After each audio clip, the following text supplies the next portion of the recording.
Morning, everybody. How are we all doing? Sam here, United People's TV. It's Wednesday. It's Chelsea tonight. It's been another...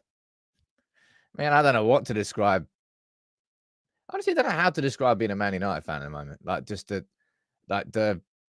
utter chaos and turmoil you kind of get at every turn. And then you find, that's right, we're beating Everton. And no, you go and have that game away at Galatasaray and you go, that's right, well, maybe there'll be a recovery against Newcastle. Oh, never mind. And then we've got dressing room leaks and Erik Ten Hag banning journalists. And now we've got Chelsea at Old Trafford tonight. 8:15 kickoff, by the way. That has to be that's the worst kickoff time ever possible. Grim. Anyway, you can see I've got some new lights on the tree. Come on. The other ones weren't working properly. But we're going to run through everything that happened yesterday, which I've already kind of covered in my reaction, but there's a little bit more information and more detail on it now. And I want to have a conversation with you as a community. I want to hear your reaction to Erik Ten Hag banning Samuel Luckhurst, Kavis Solihull, Rob Dawson, and David McDonnell from the Chelsea press conference. Okay, this game tonight against Chelsea. Look, playing Chelsea is always a big game. It's got there's even more to it. The circumstances mean it's an even bigger game tonight. I'm going to run through my predicted 11, predictions, team news, all that jazz. Who's down here from the member gang? Let's have a look. We've got Robert, good morning to you. Kenny, Chris, Santosh. We've got Natasha, the biker boy. T, how you doing, buddy? Peter, we've got Ant, Daisy, Richard. We've got Shubi. We've got Offkey, Natasha, John. And I tell you what, I can't wait. I'm really looking forward to that. We're going to be doing some festive fun here on United People's TV. At some point, we'll probably do like a Christmas drinks. We'll get drunk. That'll be fun. We'll do like a Christmas quiz one night as well.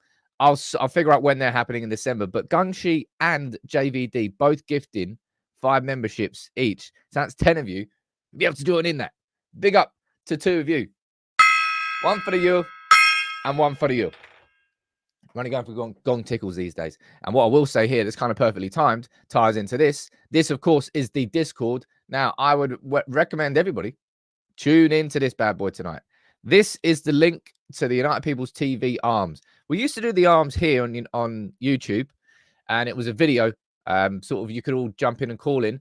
We'll probably get back towards that stage, but as it stands, Discord is where the arms is. It's a voice only. Members anybody can join in. Members, you get the opportunity to jump on to a call with me. You can have your say on the starting 11, what you think about the game. That's the link to the Discord there.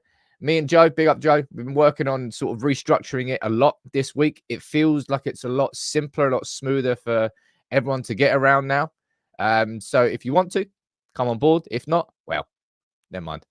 It's your loss. Who's on Facebook? I didn't give everybody on Facebook any shout outs. We've got Lewis, we've got John, Duncan, Adebayor, Emmanuel's dad. Don't know, maybe not. Ramalingam. We've got Aid, we've got Otto, and we've got Carlos. Random comment here. I don't know why I'm going to say this. Has anybody watched the Wu-Tang Clan series that's on Disney Plus? Got recommended it by a friend. I love hip hop. I love rap. Always have.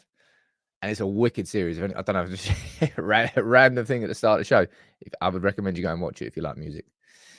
Scott, it seems like you enjoyed what happened yesterday. I like it a lot. But look, let's dive straight into it, man. Let's have a conversation around it. Because I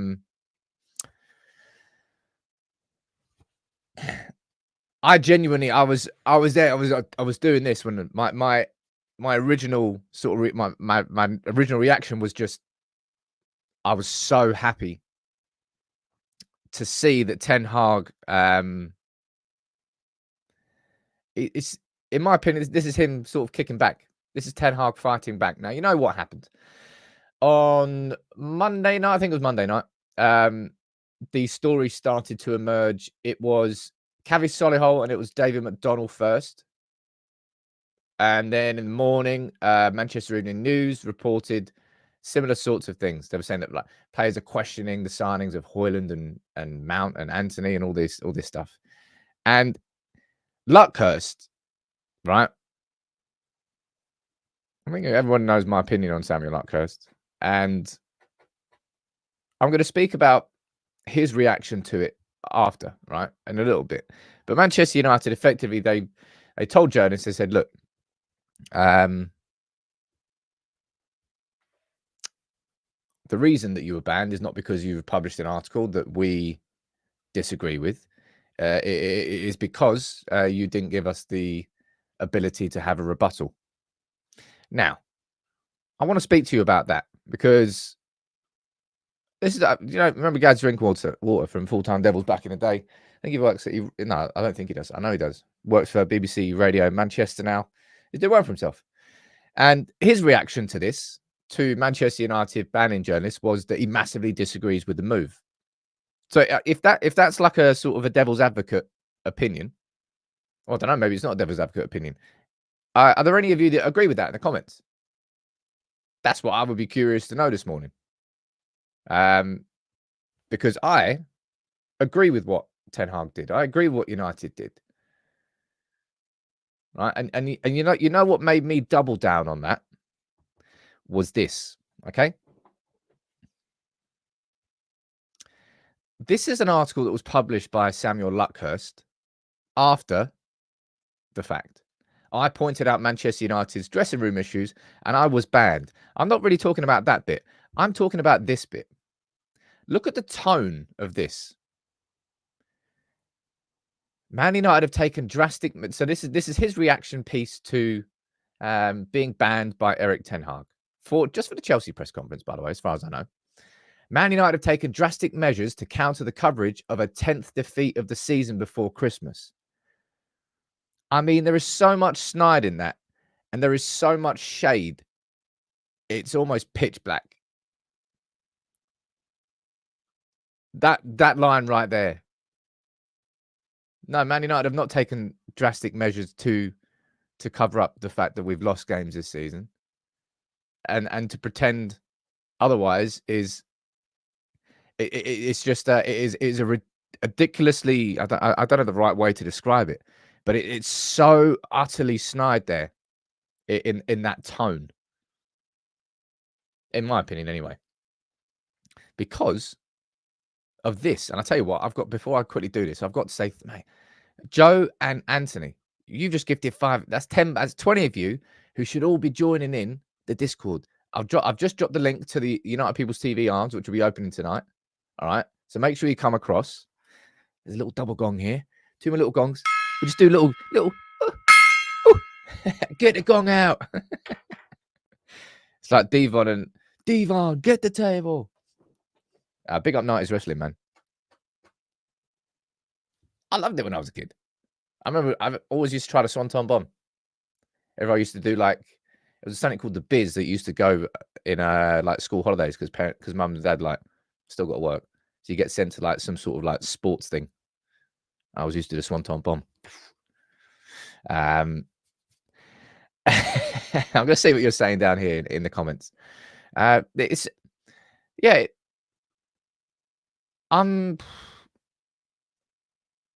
I can't really disagree with that anymore. I think that Erik Ten Hag's decision to do this was so sort of overdue, I think is the right way I would describe it. Overdue is the right way I would describe it. Because look, I don't see the Telegraph getting banned from press conferences. I don't see the Athletic getting banned from press conferences. I don't see the Times getting banned from press conferences. I see the Mirror, Manchester Evening News, Sky Sports. Man, Sky Sports, the fall of Sky Sports is quite drastic, really. I think in their they used to be the go-to. But that right there, what James Ducker has written, Manchester United right now facing a familiar choice. Throw out the bad apples or sack another manager. And we know that that's the case because these sorts of leaks, look, and this is the thing, right? I'm not here suggesting, and there's been quite a few people who have, and this is kind of fair enough.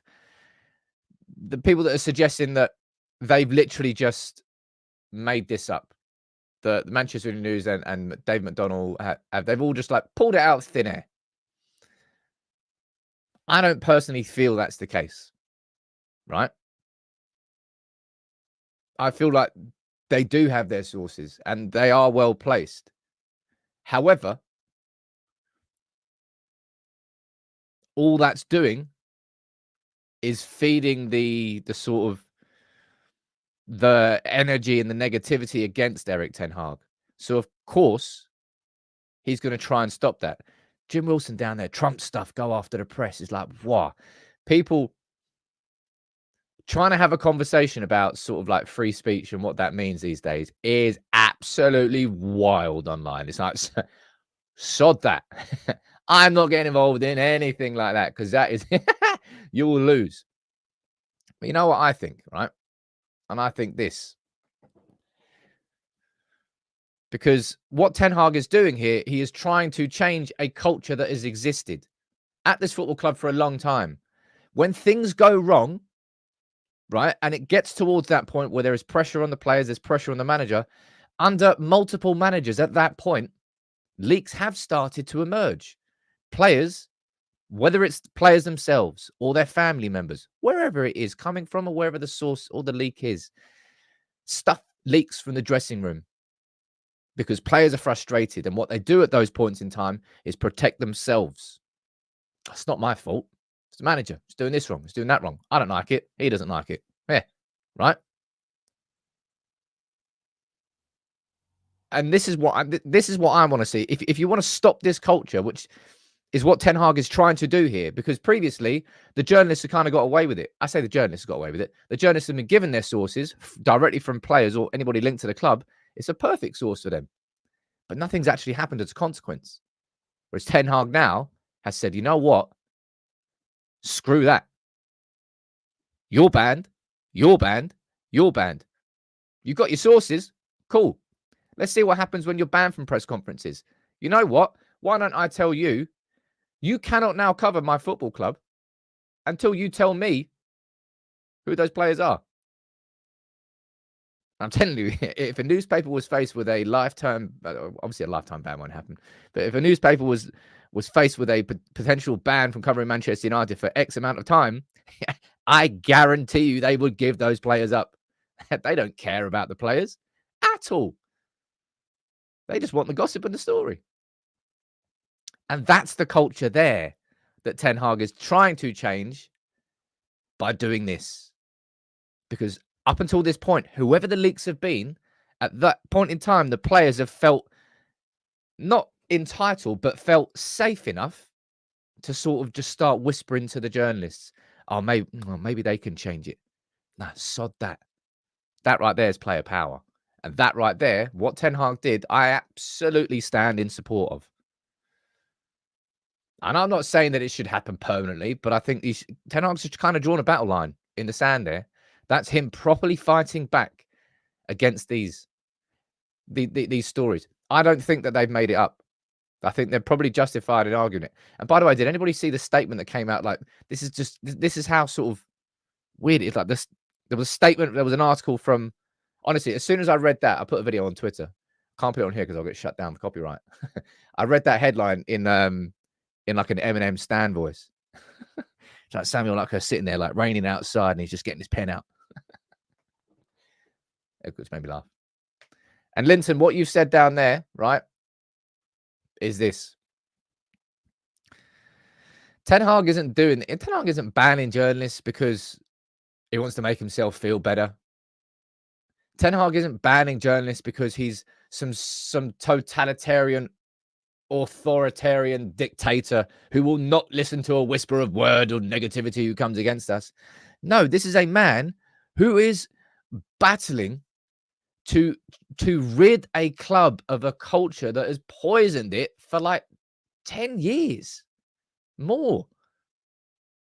And he's genuinely fighting for it. So I think fans need to stand in support of him and alongside him, because he's not fighting for self-interest there. And I've told you yesterday, I said, even if there is a little bit of self-interest, it works for United because our goals are the same as Erik Ten Hag's goals. If he is successful, we are successful. If he builds a legacy, we have a legacy renewed. So even if there is like a narcissistic approach of Ten Hag's ego and this and that, it falls in line with being a good thing for United. Whereas players, they will look out for number one. Now, there's a couple of super chats here. I want to read these out before I think Joe Woodward, significantly better than Ed Woodward. It's an unfortunate second name, but I hope you get over that in life. But big up to Joe. Gifted 10 memberships. 15 of you now can all join in the arms this evening. All 15 of you can jump on a call with me. Let me leave the link down there. I'm going to keep plugging it. I'm going to keep plugging Discord forever now, really. I think I've kind of neglected the Discord a little bit over the time, but I'm not anymore, right? I'm not anymore. Big up to you, Joe. There's a couple of super chats here. Let me read these out. Davy's saying, this man is actually fighting against forces, visible and invisible, whilst trying to protect our club. We need to back him. He'll come good. David, you'd kind of written there what I wrote on Twitter yesterday. It felt good that Erik Ten Hag was able to exert that power, that the club supported him as well. I don't think they ever would have stood in the way of that. I mean, how do you get rid of it? Realistically, you can't just sell your whole squad. And the last thing I'm going to do here on United People's TV, and the last thing I would encourage anybody to do, right? Don't start speculating about who the players are. Don't start saying, it's definitely X for X reason. Because you can easily make links. Like you can make links with Jadon Sancho. What was the David McDonnell article yesterday? Where in the same article, it said that Jadon Sancho was training like a beast. That right there, you can create a sort of a Hansel and Gretel trail. And you're like, well, you can make the links there. But try not to speculate about who it is. I know you can have your suspects, but just kind of leave it like that. I think the speculation won't help anybody in this regard. But I'm just happy to see my manager coming out like that and fighting. And I hope to God that words are all good, but they are. But we got to see it tonight. And that's going to come down to the players. Nabil, what are you saying? Good morning. How you doing, buddy? Thank you very much, Super Chat. You're saying, I'm not a fan of what happened at Newcastle, but finally Ten Hag and United did what was long overdue. We need names and we can kick these. I doubt we'll get names. As I said, the only way I think you get names is by threatening sort of longer bans to these newspapers. I think at that point, their tone might well change. I liked it. I really, really liked it. And I'll tell you what, let's move on to, let's run through some quotes from Ten Hag ahead of the game. And then we're going to run through my starting 11 and conversations around tonight. We'll have a proper preview about the Chelsea game, all right? But that sort of, isn't it strange and odd? I don't know how to describe it really. Like last season, right at the start, like the greatest compliment. I think this is just this is just humanity. This is just being a human. You always want what you don't have. And when you have it, you're like, oh, that's great. And then you go, I kind of miss what I had before now. When Ten Hag came in, the disciplinarian approach was like, oh, wow, this is incredible. This is incredible.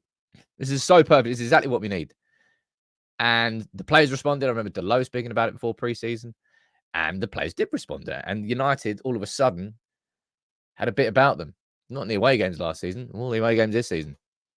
But they certainly reacted positively to that disciplinarian approach and that togetherness. We lose 4-0 to Brighton. You're all running 13 kilometres. You know what? I'm going to run 13 kilometres too. I'll always remember that as a sort of, that must have had a proper impact, a good impact on the dressing room, of the collective responsibility. Because it is very easy for managers to go, well, I've done my job. They didn't do it on the pitch. All right. Wasn't me failing. Whereas he didn't. He did the other side of that coin. And Ten Hag, he's spoken to the players after all this week. And he said it as well. Let me see if I can pull up the right quote here. He kind of admitted it here, right? There you go. He said, look, I listen to my players. I give them opportunities to tell me. If they have a different opinion, I will listen. But they haven't told me. Maybe one or two. So Ten Hag there is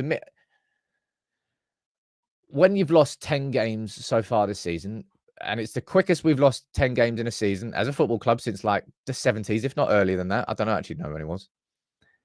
You're going to get people that are not on board, right? You're going to get people who are upset. That's a given. That's natural. That's just part of management, right?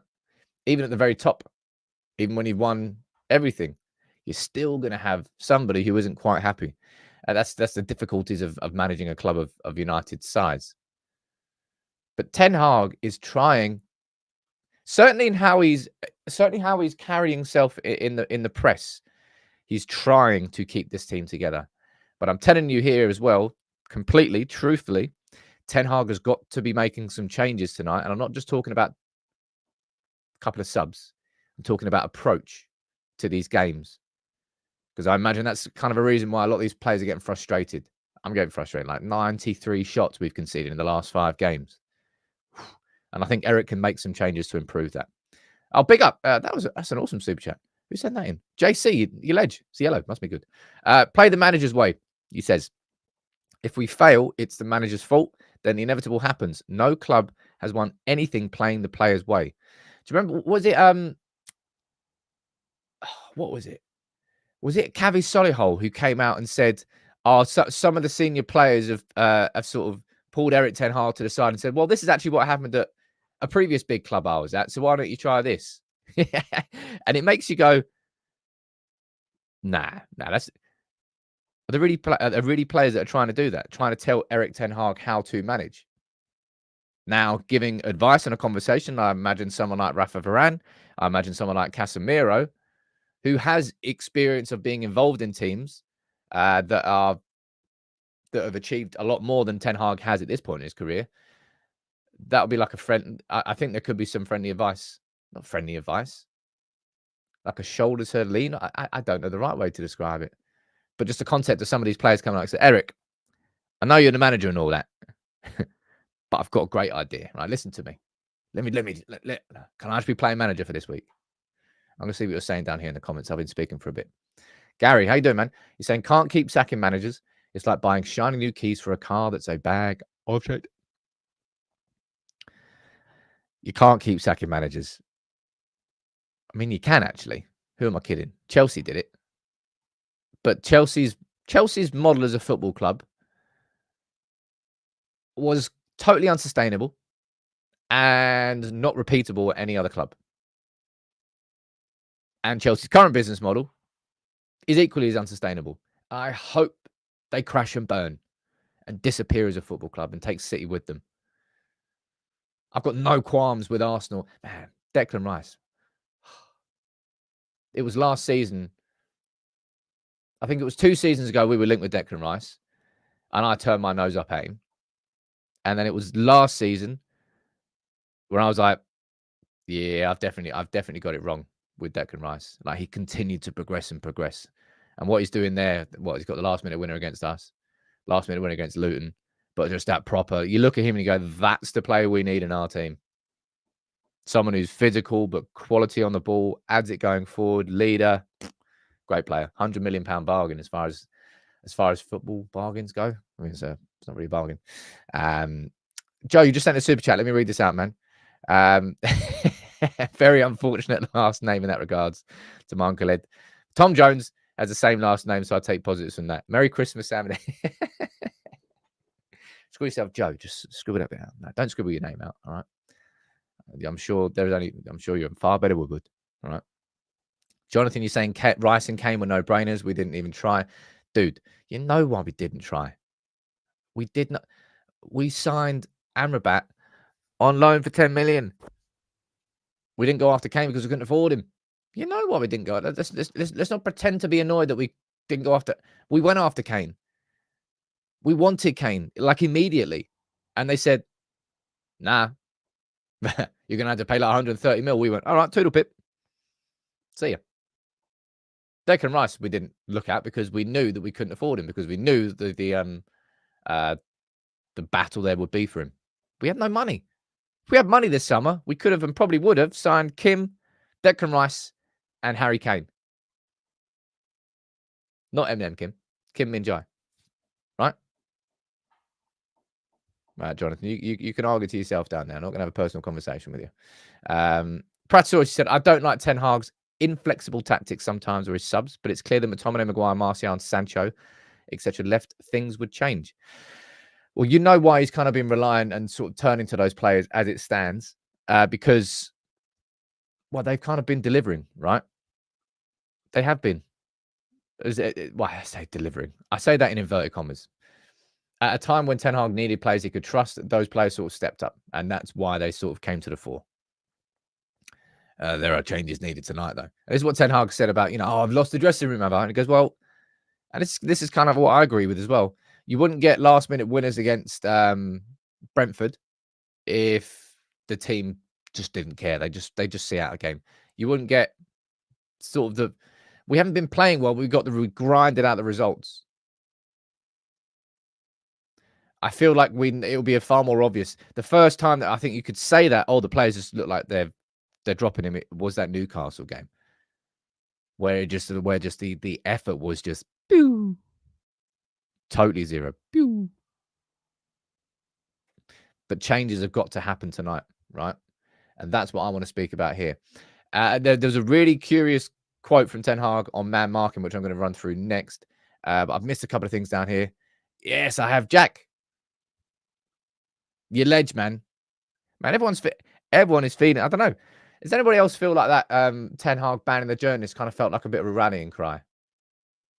Like that was Ten Hag's sort of call to arms, if you want. He's going to do his part, fight against the media and fight against the journalists. Fans, you do what you can in the stadium, fight for your team. Players, pull your finger out and fight for the badge on the shirt.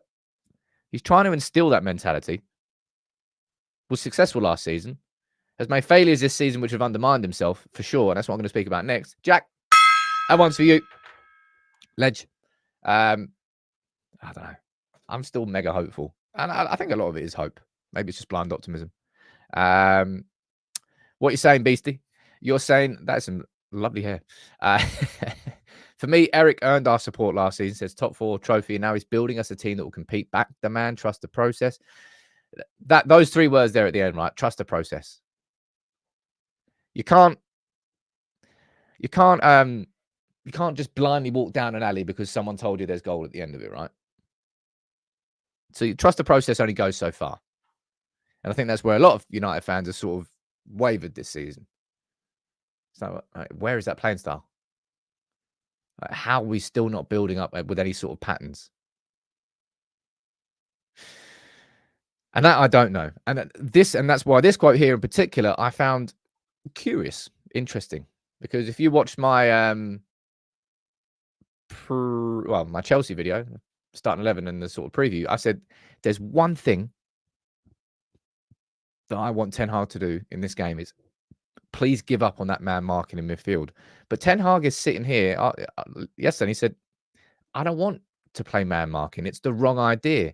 He's basically saying, look, in a certain point, we play man marking. So when Man United are going really aggressive with the front press, that's when he wants the players to man mark. But he's saying, other than that, he prefers to play zonal, which is what I was speaking about. So you press inside your own position on the pitch. You don't just get dragged from central attacking midfield down to left back because you're chasing a player. Track your runners, sure. And when you say all these things, you kind of realize how complicated top level tactics is, because you have to track your runner because you can't just leave your runner. But then, are you running out of position? But then who then drops in to cover that spot? When you say like that and you think about it, you realize how screwed on your whole team has to be to the same game plan in order for it to happen. I'm not sure if I 100% believe Ten Hag here, in where he says that Man United are not supposed to be playing a man marking system, because it's actually absolutely what it's looked like. But I think whatever it is supposed to be, all right, tonight against Chelsea, Ten Hag has got to simplify it.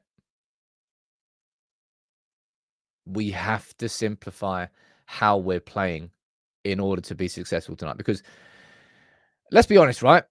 these two, I saw a stat earlier, and I don't know if this is correct or not, but I swear the stat said that Chelsea have not won 33 of their last 44 games. And I don't know whether that's completely true or not, but either way, Chelsea have been equally as chaotic as Manchester United. There is no way that there are clean sheets tonight, in my opinion anyway. So what I'm going to do now is run through sort of team news from Erik and the main tactical conversations I think we should be having tonight. And you can let me know what you think in the comments below. If you can, drop a like on the video. It makes a big old difference to the community. And I'll do this one more time. Make sure you follow that link and get involved in the Discord, because tonight, Matthew, I'm going to be... Why did they never bring back Stars in Their Eyes? That was like probably the best Saturday night entertainment that was. I remember Krista Berg. Don't know why that always sticks in my head. Lady in Red. Anyway, should bring back Saturday night. Well, Stars in Their Eyes on Saturday night.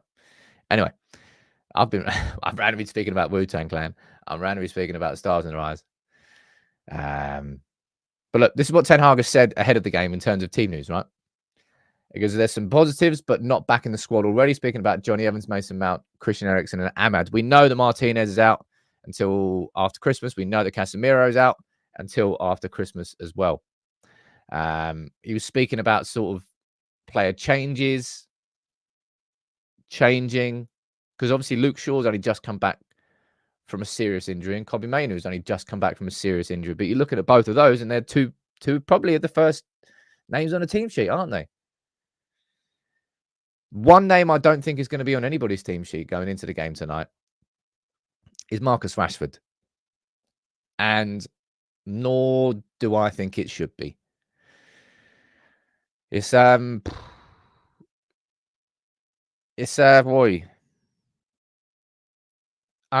We've spoken about it before, right? We've had plenty of conversations. I can't put my finger on it with Rashford anymore. A lot of you feel that he's got that contract and then therefore he's just sitting on the sidelines. And I think the thing that I was thinking about is before we went live, that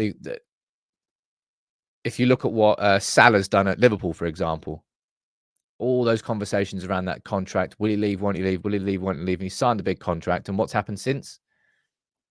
Salah's just continued to deliver and is still one of their big players. Whereas Marcus Rashford has signed that contract and sort of, for what it's worth here, I don't think it's a contract. All right. It feels like there's more going on with Marcus Rashford off the pitch that we don't know about. But Erik Ten Hag will be there to help him about that. And you want to know something that I think is probably partly happening with Marcus Rashford? Last season, Marcus Rashford scored 30 goals from left wing, right, for us. And this season, we signed Rasmus Højlund as our new central striker, new number 9, which technically wouldn't really affect Marcus Rashford's position. But we're also dealing with the breakthrough of Alejandro Garnacho, the proper breakthrough. He broke through as a first-team player last season, but he's now broken through as a star. He's made that step up. He's starting to impact games from the beginning. He's starting to track back as a winger. He's starting to be more of an all-rounded, mature player. He's definitely maturing and developing at quite a rate as well. So not only have you got Højlund, who's been brought in as the main centre forward now, the main goal scorer is who the team is built around. You're also dealing with Garnacho breaking through on the left flank, which means the only position you got is Marcus Rashford on the right-hand side. And we all know that Marcus Rashford is far less effective on the right-hand side. So much more or less effective. Now, he might be more effective in helping Højlund's game, but he's not the main man anymore. Glenn, yeah, I think it was it last week when Rashford said that his cousin had passed away. I don't know when that happened. But Rashford's just... I try not to look into body language too much. I'm not a bloody expert, right? So I can't. Or he's dropping his shoulder 4 degrees to the left. That means that I don't know. I can't do that. But in my opinion, Rashford should be taken out of the game. And I think, given how Erik Ten Hag keeps driving standards, and good is not good enough, and lots and lots and lots, I think he'll slightly undermine himself if he doesn't. That's what I think. So on Marcus Rashford. I'm going to go down and read a few of your comments out down here. Jace, oh man, look at that. And you think Shaw must play left centre back? I'll show you who I've got there, left centre back. Jack, you're mentioning that, which I've just mentioned there. I want Rashford to be successful, but he's got 1 goal in the league this year. 1. That's not like a bad run of form. It's December. Something's wrong. And it's not with JC. I'm Luke on 5 and my dad's JC. Drives me around in his JC. I don't know why I get that song in my head so often. No, Tim, I'm not suggesting getting taken out in a Sopranos way. All right. I need to rewatch Sopranos. Man, I love that show. Now, and you said play Shaw at left centre back. This was my. Is this my predicted 11 or my wanted 11? I'll be honest. I think this is more my sort of wanted 11 than predicted 11. A little bit of both. But you can see with the changes that I made here. I put Luke Shaw back in at left back. I brought Varane in at right centre back. I'll explain my logic. And I brought Amrabat in. And I brought Højlund in. And I brought Anthony in. And I put Delo at right back instead of Wan-Bissaka. Yeah, that's quite a few changes. That's quite a few changes, actually. Let me get rid of all these circles. We'll be here all day. I want to explain my logic. I think up until this point with this man, right? Nope, that's Scott McTominay. With Rafa Varane. With Rafa Varane so far, the reason that Erik Ten Hag has dropped him, it's been a tactical choice. Now, you can disagree with it, and plenty do. But Erik Ten Hag clearly felt that he didn't want Varane on those angles. The passing angles are left centre-back. We're not playing out from the back with the ball well enough to warrant that at this moment in time. And I think Manchester United's overall structure will be better with Varane and Maguire there and Luke Shaw at left back rather than Delo there. Now, I can see down here quite a few of you are mentioning Wan-Bissaka.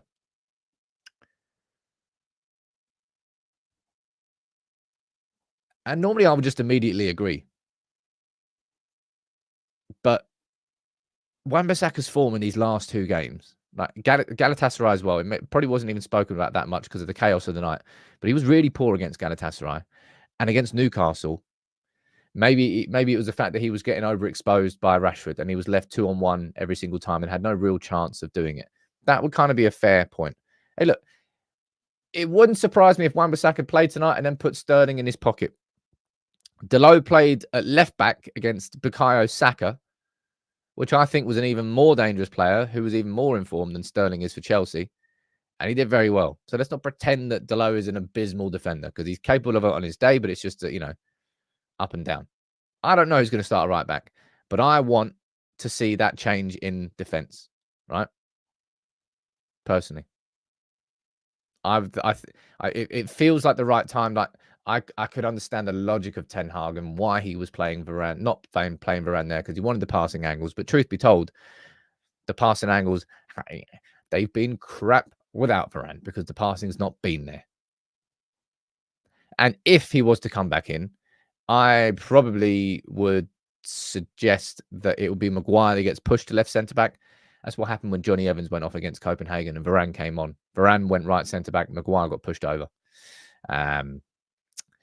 What is saying there? Yeah, Robert, you mentioned down there about Rashford's brother being arrested. I've mentioned that before as well. There are a few things off the pitch that we know about, maybe that, but I would hesitate to say that there's probably been more. Not that many of you have got too much confidence in Delo. And it's weird, isn't it? When he plays good, he's very good. But man, he's capable. Delo and Wan-Bissaka both mega guilty of switching off at the back post. Of just going, oh, there's a player there. Damn. Didn't expect that. Didn't expect that. apart from the fact it constantly happens.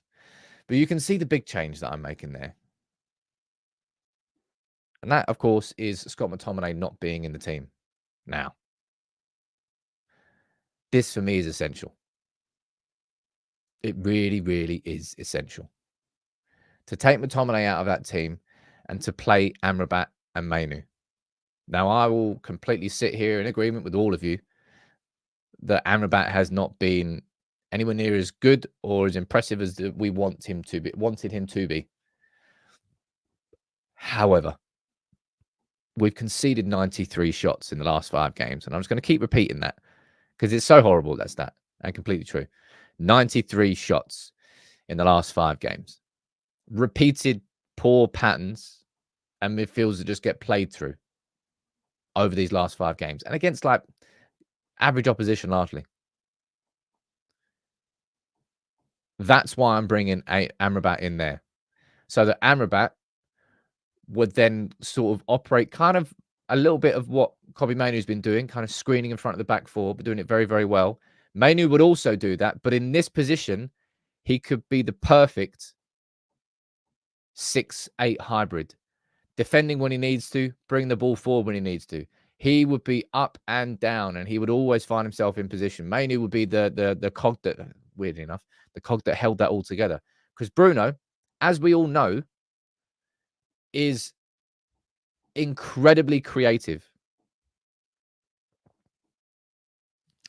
I don't think there's many or any better than him over the last couple of years in terms of the chances created, in terms of probably not an assist because everyone misses his chances. But just let Bruno be a number 10. Ten Hag wanted him to become that number 8, but it leaves us way too exposed, man. Build a midfield that's balanced enough that Bruno can just have those strengths of his game shown. And he's got the 2 midfielders behind him so that if he does get caught out, there's still there's still a whole line of defense behind him before he gets anywhere near our defense. That has to happen. I mean, what you might see tonight is McTominay start and it end up being more of a double pivot. And even that tweak might improve and help United. But I would personally much rather see Amrabat start with Mainoo and Scott McTominay come off the bench for the last 20, 25 minutes. Jonathan, you're saying modern number 10s have to track back. It goes completely against the concept of what a number 10 is, and it's probably why there's not many teams who have a typical traditional number 10 anymore. I don't think so anyway. The number 10 was always kind of like a supporting striker, somebody who just sat behind the striker, kind of hovered on the edge of the box, received the ball, and that's where he was at his creative best. It's like every midfielder now kind of has to be a hybrid of 2-3 positions. Let me see what you're saying in the comments here. What's happening with Eriksen? He's injured, and I don't know when he's going to be back. No idea. Amrabat saying going to need positional discipline as neither Amrabat or Mainoo are quick. Mainoo definitely covers ground a little bit quicker than Amrabat. But it's about anticipation and awareness, right? I always say that. Michael Carrick was never the fastest player, but he didn't need to be because he would never have to like lunge in for a tackle because 2 passes before he'd see where the pass was going to go and he just blocked the passing lane. I don't kick the ball to my feet instead. You don't have to make a tackle if you intercept the ball, and that's what Carrick was brilliant at. But it's just been too chaotic, man. It's just been too chaotic. We have to. Jonathan, you mentioned it down there. Hannibal, that could well happen, but in terms of control, I mean, Hannibal ticks all the other boxes. He's an architect of chaos.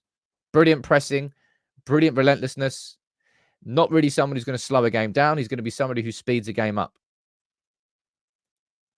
And I don't think playing at full tilt pace tonight is what Manchester United need to do.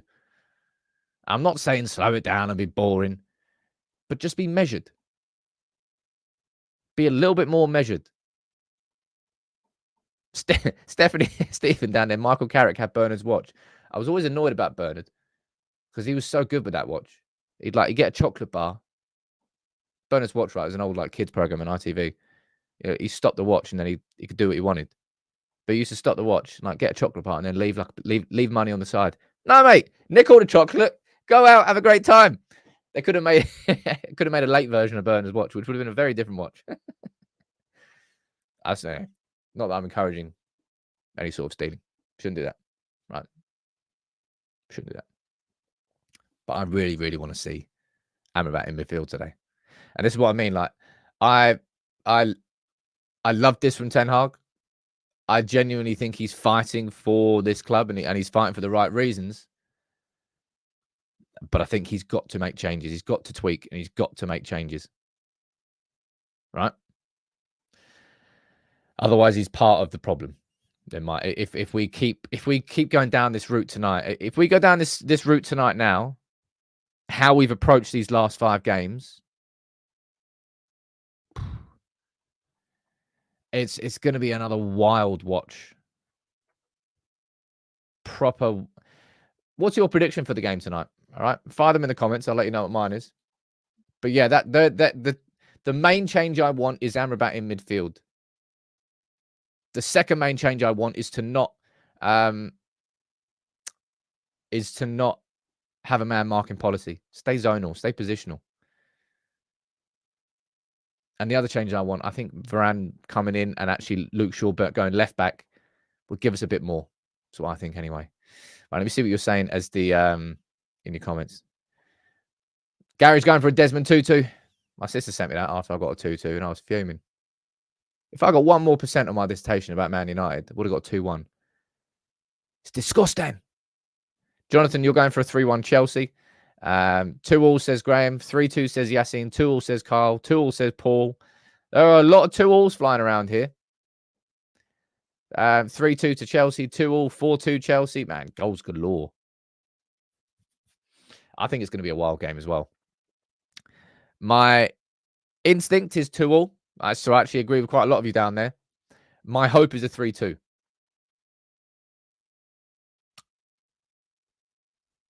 That's what I think. Because these next few games, boy, oh boy, we've got Chelsea tomorrow. Tonight, sorry. We got Bournemouth on Saturday. We've got Bayern then midweek. I mean, it's not a dead rubber, but it's kind of a dead rubber. I have no idea what the feeling's going to be going into that game. And then we've got Liverpool away. And I've just got this sitting on my desk.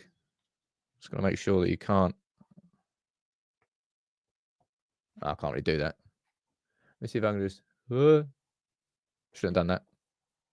Anyway, my Liverpool ticket. Crapping myself. Properly crapping myself. And then I think, what if we win? What if we somehow get a last minute winner and I'm there at Anfield? Hui! It's the hope that kills you. Yeah, I'm predicting a 2-2 tonight, and it's going to be a bit wild. But for me, that what I saw yesterday from Ten Hag was massively refreshing. Massively refreshing. It really, really was. To see Ten Hag fighting back. Now, you can disagree with him banning the journalists. Only for one press conference, by the way. But I agree with him. He wants to change the culture of this club. As James Ducker reported here, we've got a familiar choice. Do we sack the manager or do we get rid of the bad apples? Because there are clearly bad apples inside that dressing room. We can't speculate as to who they are. It's up to Ten Hag and his staff to identify exactly who they are and to make sure that those bad apples don't poison the rest of them. And that's why banning the journalists there sets a little bit of a precedent, because players have just been able to do that before. Times are hard. Want to protect myself. Let's just go and speak to a journalist. Make ourselves look good. Nah, mate.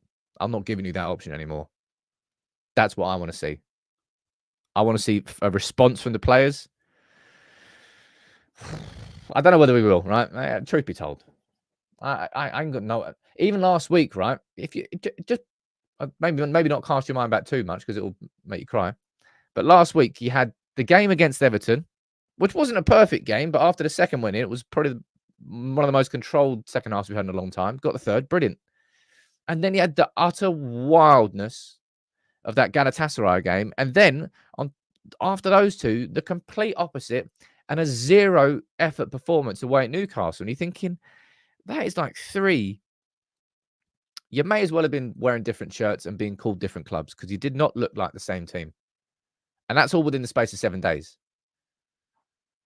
That shows you how volatile and how changeable Manchester United is right now.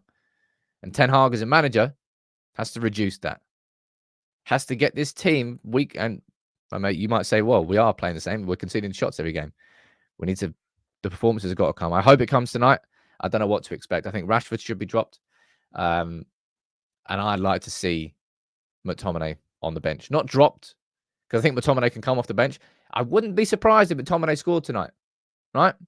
But it doesn't mean I want him to start the game. That's what people seem to think that dropping players just because they're abysmal. I think McTominay has a purpose in this squad. I just do not think it's starting in a midfield 3 with one number 6. All right. Let's find out. I'm interested to see what the response is going to be at Old Trafford tonight as well. Sandman, he's last couple of minutes of the show. You know what it is. Fire in your questions. I'll try and answer them. I'll say it one more time. One more time. I've had that tune in my head for a while, actually. It's a banger.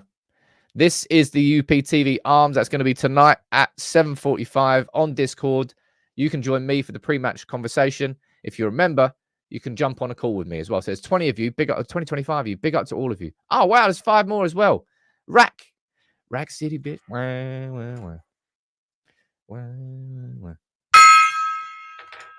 5 for you as well. Dude, ledge. But make sure you'll join the Discord, all right?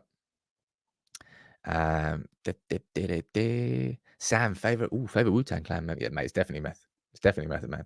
No offense to the rest of them. But yeah, mate, that series is so good, man. So good. It's done so well. What am I? It's like season 2, like halfway through season 2, so no spoilers. No spoilers. When does Eriksen's contract run out? I don't know. Have I checked out Fabrizio Romano's latest tweet on Anthony? Let me see if there's anything there.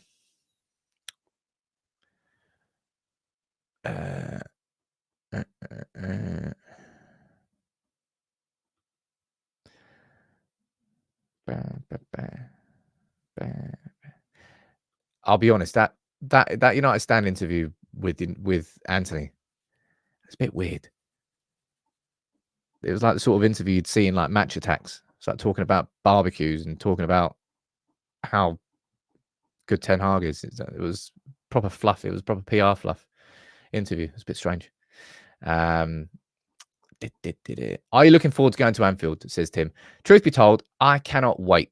It's been like 6-7 years I've been applying for it. I've never had the opportunity, but just walking into the Lions Den, 2,500 United fans in Anfield, supporting United, surrounded by 50,000 Scousers who want to see you fail. I mean, is there going to be a better feeling if you can? All I want is a goal. Just give me a goal. Ideally, a goal before they do, and ideally win it. But I can't wait. And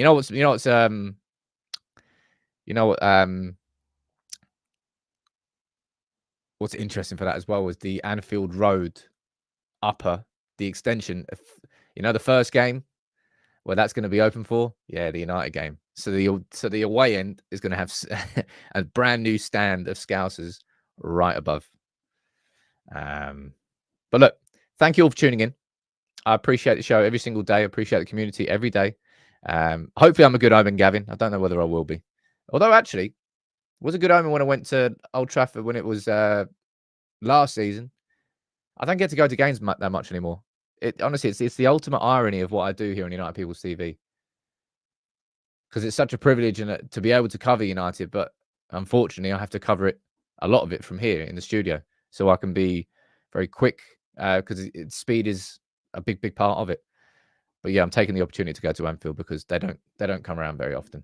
But big up to everyone. I'll be here later on today for match reaction. I'll be there in the Arms before the game, and I think I'm going to do a video at lunchtime today on that Matic interview because I don't think that should be ignored. And it has gone a little bit quiet of that because of everything that Ten Hag did. And I do not think it should, because that is a former player of United speaking directly about the culture that he experienced from within the club. That's why it's important. Bobby, big up to all of you. Have a good day, and I'll see you later on.